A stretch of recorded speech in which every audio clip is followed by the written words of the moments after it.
category is Dawn.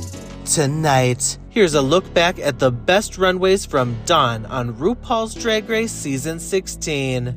This is Reality Reflex. Before we begin, make sure that you like and subscribe so you can get all of the Drag Race and reality TV content. Hey everyone, it's Tedley here, and each week on this review, we celebrate the best looks of the runway. Here's a look back at all the best runways from Dawn on RuPaul's Drag Race Season 16. Alright, so first up we had Dawn coming out, and she is already giving it to us, mama, the house down boots. So she comes out looking like a fucking demon snow monster, eating somebody's head or something. Something is bloody and being consumed by this gorgeous furry creature. So anyways, then all of a sudden the outfit morphs and Dawn reveals her beautiful Dawn face, giving a purple fantasy, giving a no longer a Muppet fantasy, but somehow still Muppet-esque. So this was a serve, this was giving it, this was high-level drag, and this is what we came to see. First up, we have Dawn, who's coming out as a cunty cow. I have never heard of this rhyme that she is coming down as, however, she owned this runway. She came out with some anthropomorphic face going on. She came out with animal hooves. She came out in a beautiful red gown. I love that all of her drag is like fairy tale coded to like, it's not gonna be a human. This is another fabulous Dawn look. I'm totally about it, and I love anything with hooves. Then we have Dawn coming out as Audrey Hepburn.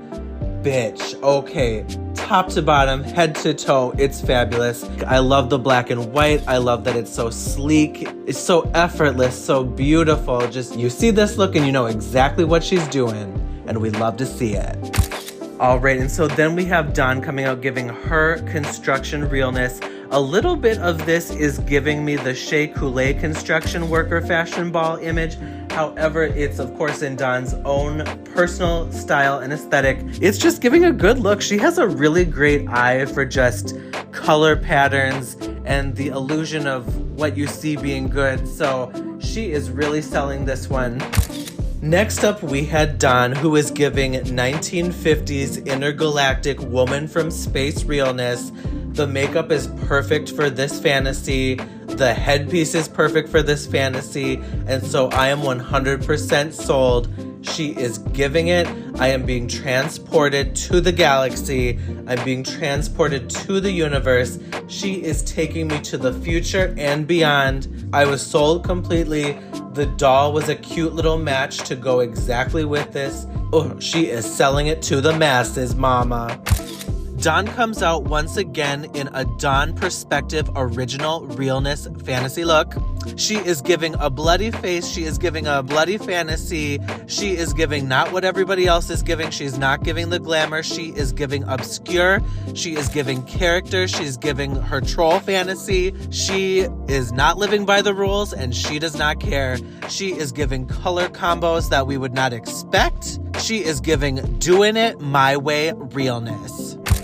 Dawn comes out giving polka realness, and so this one, oh my god, have to shout this one out because she is giving human aesthetic, and you know, she's giving us monster, she's giving us troll, she's giving us demon, she's giving us this and that, and this time she comes out in just an authentic looking piece with a traditional blonde female aesthetic, and we're like, damn, she pulled this one out too. This one is giving me a little bit of costume, but for Dawn, like, this was also really fabulous in that it doesn't just look like a bunch of fabrics that go together, just shoved together. So this is truly giving me upgraded Dawn aesthetic.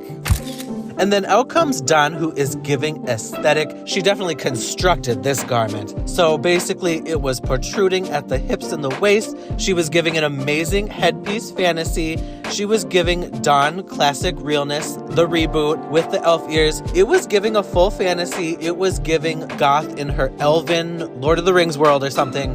But it was definitely cute. It was definitely a look.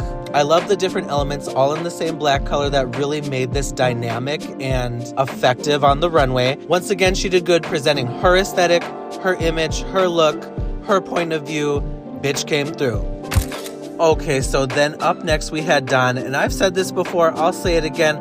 Her looks are literally just pieces of fabric thrown together. This was no exception, but hey, she did it, and this is giving 80s the house down. She has 80s punk pink mohawk-esque hair. She got a zebra 80s workout bandana going on, and then the lower you go, it just gets more 80s based on the colors and the mess. I was getting a little bit of biker chick. I was getting a little bit of 80s swimsuit realness, tattered fishnet. This was all in all giving a legit 80s fantasy. Clearly she wasn't there for it, but she was giving the most of 80s nostalgia realness. It was really giving 80s bad girl. She was coming through. She was working it on this runway, and I was convinced. Okay, so then up next we have Dawn coming out. She's giving a more demure look this time. I'm getting more high class, high glam than what I typically do from her usually youth-friendly aesthetic.